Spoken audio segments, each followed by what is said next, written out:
할렐루야. 지난주에 이어서 시편 119편 9절에서 16절의 말씀을요, 지난주에 1부, 이번 주에 이어서 2부를 드리려고 합니다.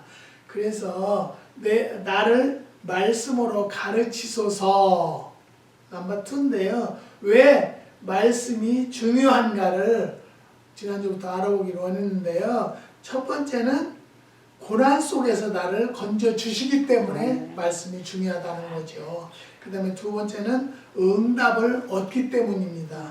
그래서 지난번에 제가 말씀드렸는데 제가 금식을 3일간 하면서 참 쉽게 했다고 했습니다.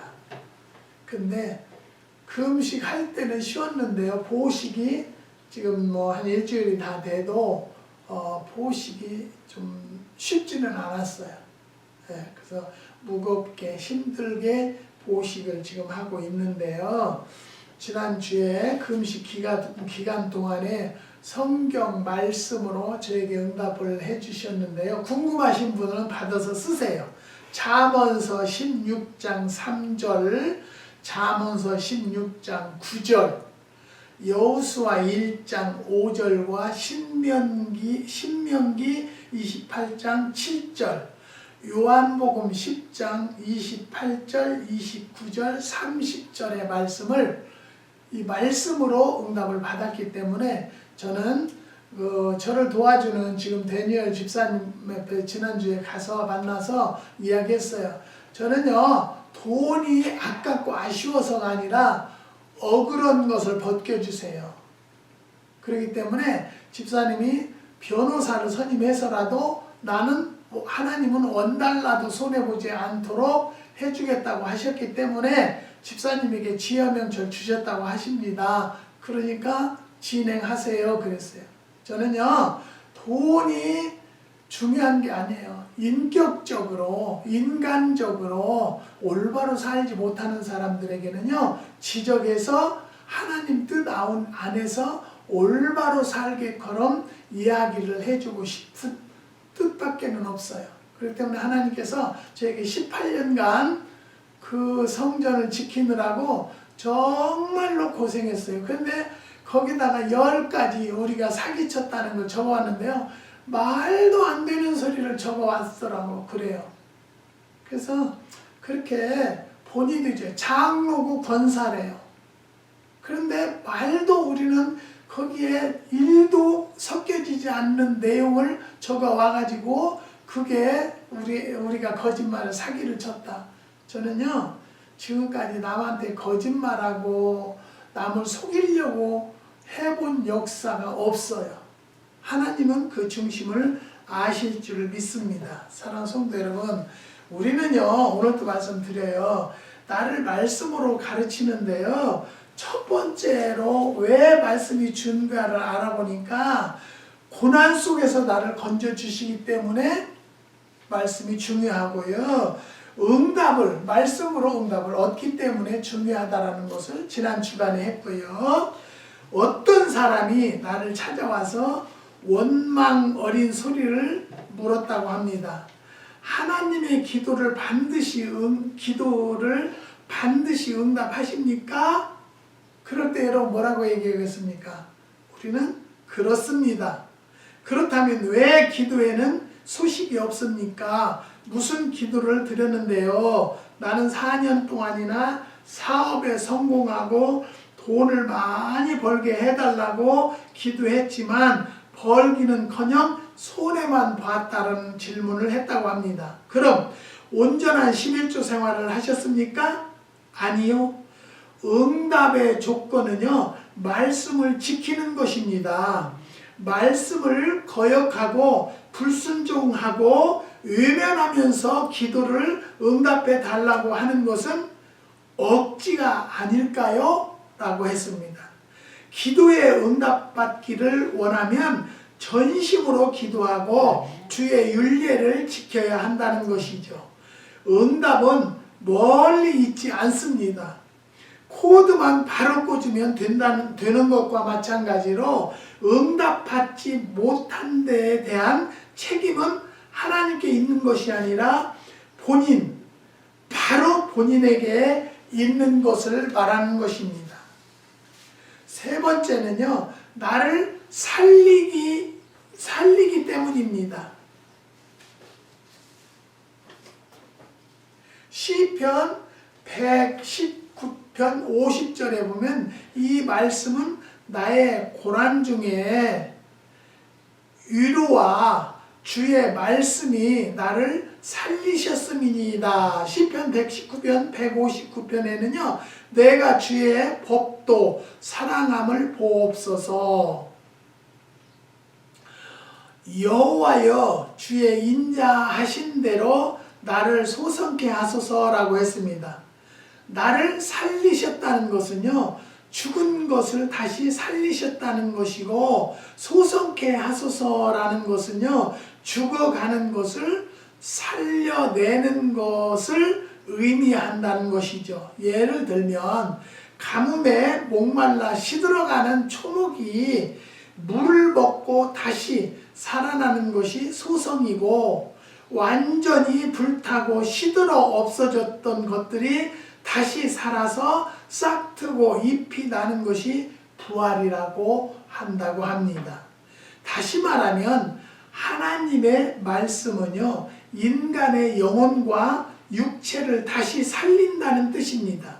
죽은 영혼, 죄로 죽어버린 영혼도 다시 살리고, 질병과 고통으로 죽어가는 육체도 다시 살리신다는 뜻을 말하는 것이죠. 죽은 지 나흘이나 되는 나사로는요 무덤 앞에 서신 주님은 나사로야 나오라는 한마디의 말씀만 하셨습니다. 소경에서 절뚝발이에게, 안진뱅이에게, 혈우병 환자에게 내 믿음대로 되리라, 내 믿음이 너를 구원하였다고 말씀하셨습니다.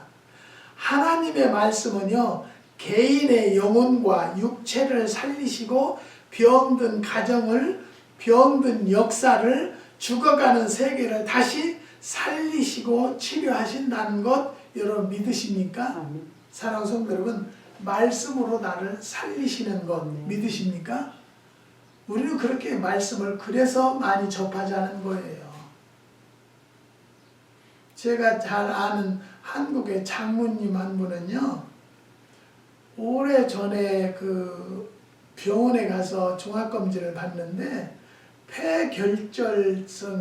폐결절이라고 그러시더라는 거예요. 그래서 그래요. 그러는데 또 얼마 전에 병원에 가니까 폐결절이 아니라 폐암인 것 같다. 왜 그러냐면 그 상처가 성장했다고 그런데 조금 자랐다고 그런데요. 근데 저는 기도하면요 폐암은 아니다. 폐암은 아니니까 수술을 한다고 해도 아무것도 아니고, 그러니까 장로님 너무 걱정하지 말라고. 그래도 암이라고 하니까 아무래도 걱정은 되시겠죠. 그렇지만 제가 말씀드리죠. 하나님이 아니라면 아닌 것을 믿어야 돼요. 성경에 뭐라고 했어요? 내 믿음대로 될지어다. 내가 암이라고 받아들이고 있으면 암일 것이고요. 하나님이 암이 아니라고 했으면 암이 아니라고 믿고 계시면 암이 아닐 줄 믿습니다. 저희 집사람도요 여기 미국에 유명하다는 의사한테 다 봤고요, 한국의 건대병원 폐에 대한 전문 의사래요. 아주 유명한 의사라는데 거기도 갔었어요. 가서 검사를 했을 때 폐암이라 못 삽니다. 이제는 드시고 싶은 거 드시고 하시고 싶은 거 하시고 죽는 날까지 기다리는 일밖에는 없다는 거예요. 그런데 저는 기도하면은요 암은 아니다, 시간이 걸릴 것이다, 염려하지 마라. 근데 제 말 듣겠어요? 누구나 다. 뭐 환자도 의사 뭐 100명이면 100명이 다 암이라는데. 그래서 한국에 가서 얼른 오라고 하니까 안 오겠대요. 그래서 왜 안 오냐, 얼른 와라. 그러니까 암이기 때문에 죽으면 그냥 여기서 화장해서 아무데나 버리라고. 그러니까 이모가 처제가 언니 형부가 계신데 왜 내가 정리를 해야 돼? 형부한테 가라고. 그리고 내가 이제 전화를 해서 막 난리를 치고 오라고. 그리고는 그때부터 정말 전심전력을 다했어요. 기도를. 예. 하나님은 아니라는데 저렇게 하니 어찌하야합니까?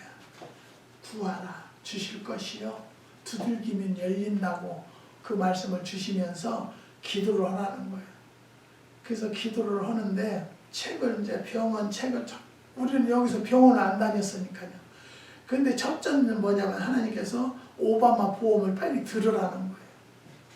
근데 그때는 보험을 안 들었었어요. 왜냐면 보험 들어주는 장로님이 목사님 뭐 보험을 왜 들어요? 돈이 많아요? 그 돈 있으면 나를 줘요. 그래.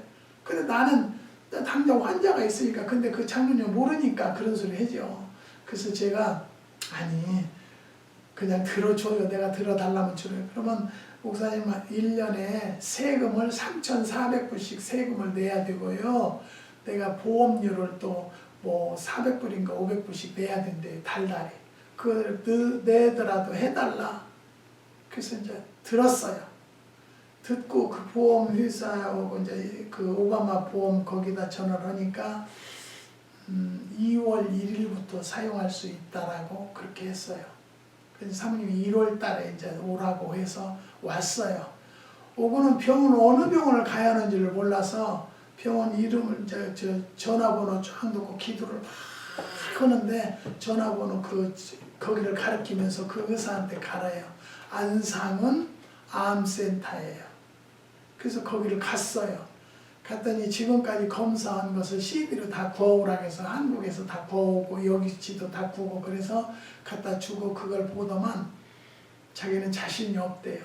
그 사람은 항암 치료하는 사람이에요. 항암. 그래서 주사로 암을 죽이는 의사인데 죄송한데요. 환자는 암이 항암을 주사를 맞아도 줄지 않는 암이라는 거예요. 그래서 줄지 않더라도 나는 선생님한테 살아내달라, 치료해달라, 고쳐달라 그렇게 하고 싶지는 않아요. 저는 기도하고 있으니까 하나님이 안에서 역사할 거예요. 그랬더니 뭐 교회 다니세요? 목사님이세요? 그래서 예. 그랬더니 저도 선교도 하고 구제도 하고 하나님 앞에 기도도 하는 사람인데 이런 환자는 여태까지 낯선 적이 없다는 거예요. 그래서 내가 선생님 그냥 낯으려고 하지 말고 그냥 해야 할 일만 사람이 할 수 있는 일만 하라는 거예요. 여러분 오늘 이 말씀을 듣는 여러분들도요. 이 말씀을 꼭 마음판에 새기세요. 우리가 할 수 있는 것은 최선을 다해서 해볼 수 있는 데까지 하는 중에 하나님이 그 안에서 역사한다는 걸 믿으십니까? 그리고는 그날부터 몸에 대고 안수를 하기 시작했고요. 그러면 한번 해보겠다고 그래서 했어요. 그래서 항암 치료를 몇 번 받아야 하니까 8번을 받아야 된대요. 근데 항암 치료를 하면 너무너무 힘들어해요. 근데 하나님이 뭔 먹여라 그러면 또 눈동자가 돌아가고 힘이 생기고 그래도요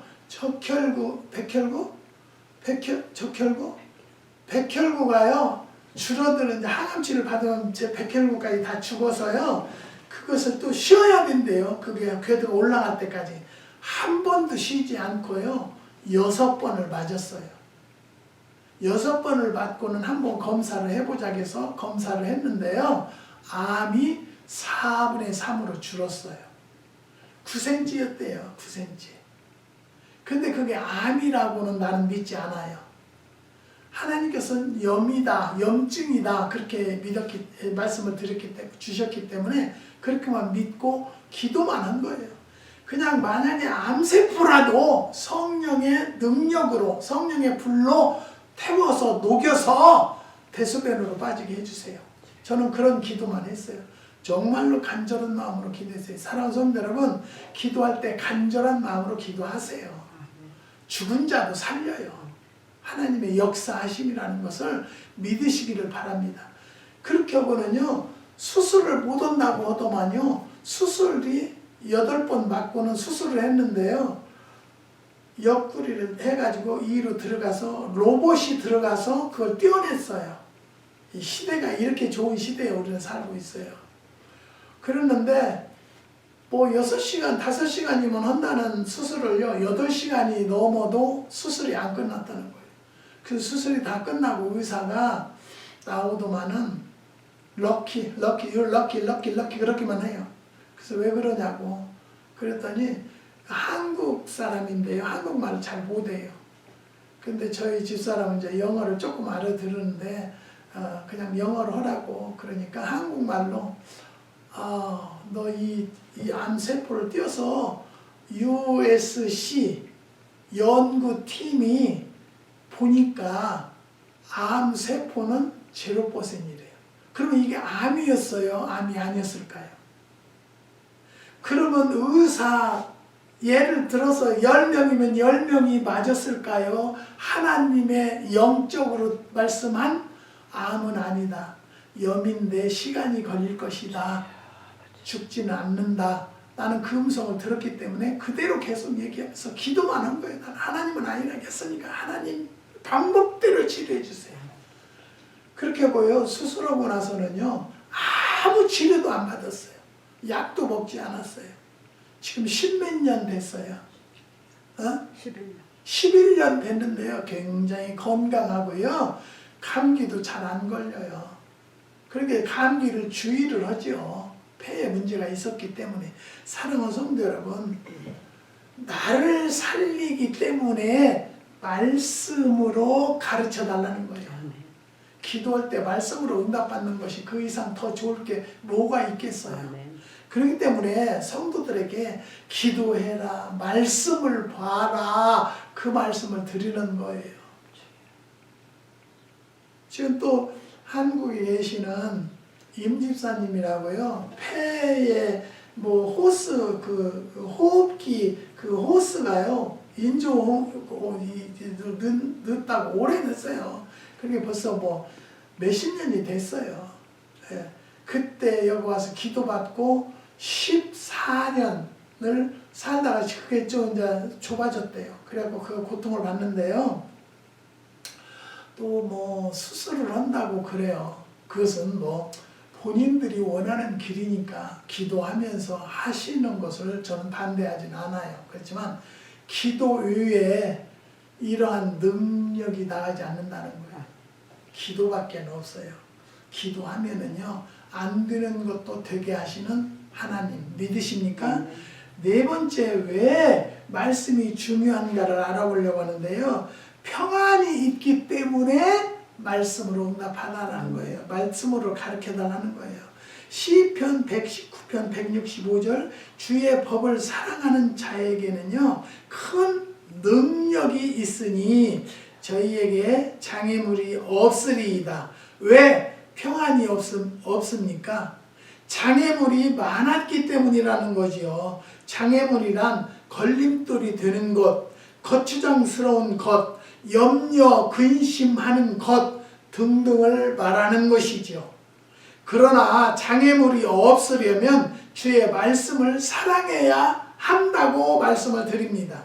거기에는 두 가지 뜻이 있는데요. 첫째,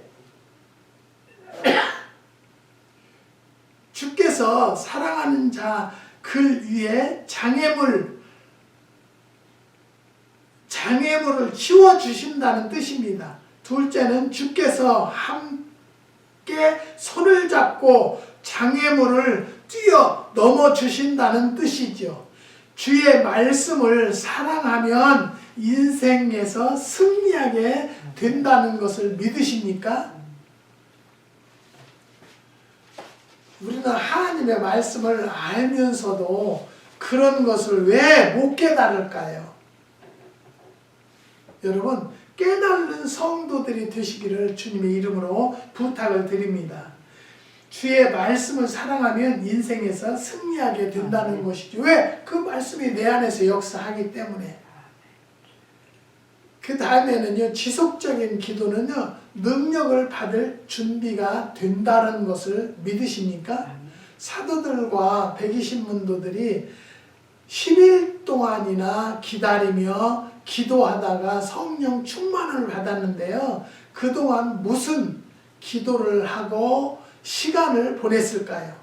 그 설명은 어렵지 않는데요. 베드로는 주를 부인하지 않겠다고 맹세한 지 43시간 만에 주님을 부인한 죄를 즉시 고백하고 용서받았지만 그 죄를 철저히 뉘우치고 고치는 데는 많은 시간이 필요했다고 합니다.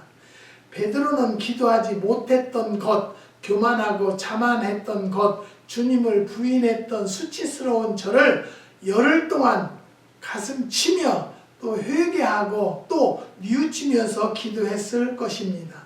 그러나 그동안 육성에 깨지면서 거룩해졌다는 것이죠. 자리 다툼을 하고 하나는 주님 우편에 하나는 주님 좌편에 앉게 해달라고 어리석은 말을 하며 범죄했던 것을 철저하게 회개하며 기도했다는 것이죠. 사랑하는 성도 여러분, 바울과 바나바가 선교 여행을 떠나기 전에 금식하면서 기도하고 성령 받고 떠났다라고 사도행전 13장 2절에서 3절에 그 말씀을 하고 계셨습니다. 사랑하는 성도 여러분, 이것을 본 통독이 예수를 믿게 된 것은요, 성령 충만 받지 않고 해외 선교사로 나가는 것은 어리석고 부끄러운 일이 아닐 수가 없다는 것이죠. 사랑하는 성도 여러분, 다시 말씀드려서요, 하나님을 믿는 것은요, 말씀에 입각해서 순종하고자 하는 성도들이 되기를 주님의 이름으로 부탁을 드립니다. 하나님을 믿는 것은요, 정말로 주님 앞에 더 가까이 가는 것, 더 가까이 가는 것은 어떤 길이 있을까요? 기도하는 길밖에는 없어요. 그리고 말씀을 많이 알고 말씀을 많이 보고 깨달으면요, 응답이 그 말씀 안으로 오신다는 것을 여러분 또 한 번 말씀을 드리는 것입니다. 내가 어떻게 할 것을 구하라고 했습니까? 엘리사는 당신의 영감이 갑절이나 내게 있기를 구하나이다 했습니다. 즉 당신보다 갑절의 능력을 받기를 원한다고 했는데요, 엘리야는 어려운 일을 구한다고 하면서 나를 내게서 취하는 것을 보면 이루어지리라고 했습니다. 드디어 불만과 불수레를 타고 불말과 불수레를 타고 승천하는 것을 보며 엘리사가 내 아버지여 내 아버지여 이스라엘의 병거와 그 병마이여 하고 소리를 질렀는데 엘리야의 옷이 떨어져 자기의 옷을 찢고 엘리야의 옷을 입었는데 그에게 구한 대로 성령의 능력을 받았다고 말씀을 하셨습니다. 많은 시간을 들여가며 지속적으로 간구하다가 그 능력을 받았다는 것이죠. 사랑하는 성도 여러분, 기도하면은요, 능력도 오지만 영안이 열리는 거예요. 영안이 열림으로 능력이 오게 되는 거예요. 그럴 때까지 기도하세요. 지혜롭지 못한 자도요, 하나님의 능력을 받으면 지혜로워진다는 것을 믿으시기를 바랍니다. 그렇기 때문에 우리는 정말로 말씀을 잘 알아야 돼요. 말씀을 깨달아야 돼요. 그걸 모르고서는 이단으로 빠지는 성도가 얼마나 많은지 몰라요. 말씀을 잘못 해석하기 때문에. 사랑하는 성도 여러분, 저는 요즘에 참 안타까운 것이 있는데요, 요즘에 윤석열 대통령 편에 선 어느 목사님이 계시더라고요. 근데 그 목사님은 목회에 그렇게 전념을 하는지 어쩐지는 모르겠어요. 그런데 뭐 때문에 정치 싸움에 뛰어들을까요? 목사님은요, 하나님의 말씀을 대언하는 자예요. 그래서 정말로 성도들에게 말씀을 잘 양육시키는 일을 하는 게 목사라고 나는 깨달아요. 근데 그 교회에 또 부목사들이 난리가 났어요. 구석구석에서 데모에 앞장서서. 예? 전도사, 특별 전도사라나 뭐 그렇대요. 특임 전도사. 사랑하는 성도 여러분, 우리는요, 다시 말해서요, 나로 인해서 하나님을 욕되게 하지 말자고요. 나로 인해서 우리 부모님을 욕되게 하는 것은 얼마나 안 좋은 일이겠어요. 다시 말씀드려서요, 내가 신앙생활이나 행동을 잘못함으로 인해서 하나님을 욕되게 한다라면 그런 자는 하나님을 믿는다고 얘기 않는 것이 오히려 유익할 것 같다라고 고백을 합니다. 하나님을 믿는 자면 하나님을 믿는 자답게 행동과 언어를 해야 되고요. 삶을 살아야 돼요. 정말로 하나님 앞에 기도하면서 사니까요. 삶이 윤택해지고요. 남에게 손 벌리지 않고 살게 하시는 하나님이 계시더라는 것을 말씀을 드립니다. 사랑하는 성도 여러분, 내가 지금 병들었습니까? 정말로 간절히 하나님 앞에 기도해 보시기 바랍니다. 누가 봐도 하나님을 욕되지 않는 삶을 살면서 그런 성도들이 되시기를 주님의 이름으로 축원드립니다. 기도하시겠습니다. 하나님 감사합니다. 나를 말씀으로 가르치소서라는 말씀을 가지고 2주 동안 하나님의 말씀을 상고해 보았습니다. 하나님, 이 말씀 안에서 정말로 말씀이 중요하다는 것을 알게 됨을 감사를 드립니다. 오늘도 이 말씀을 들은 성도들이 하나님 말씀을 귀하게 받을 수 있도록 기도에 힘쓰는 성도들이 되는 역사 허락하여 주시옵소서. 한국의 6가정 큰빛 기도원을 후원하는 가정이 있습니다. 그 중에서도 재원이라는 청년은 자기 이름으로 아파트를 샀는데 그 아파트를 감당이 어려워서 팔리기를 원한다고 간절한 마음으로 기도 부탁을 했습니다. 하나님의 능력은 능치 못함이 없고 안 되는 것도 되게 하시는 하나님, 하나님의 자녀들은 손해보게 하는 하나님이 아닌 것을 믿습니다. 이 부족한 종의 기도도 들으시고 하나님은 너는 그동안에 수고 많이 했기 때문에 일날라도 손해보지 않게 해주시겠다고 하신 하나님의 음성을 저는 믿사오니 재원이에게도 속히 응답하여 주셔서 3, 4월 안에 해결될 수 있는 응답도 역사하여 주시옵소서. 한국의 6가정 가정마다 기도의 제목들이 있사오니 그 기도의 제목 기도하는 것 다 응답하여 주시고 속행하여 주시옵소서. 오렌지 카운티의 조건사님, 하나님 비즈니스를 정리하기를 원하고 많은 날들 기도했습니다. 하나님 속히 응답하여 주셔서 좋은 사람 만나서 매매될 수 있는 날이 올 수 있도록 역사하여 주시옵소서. 주님께서 함께하여 주시고 축복해 주심을 감사를 드리며 예수님의 이름으로 기도드리옵나이다. 아멘.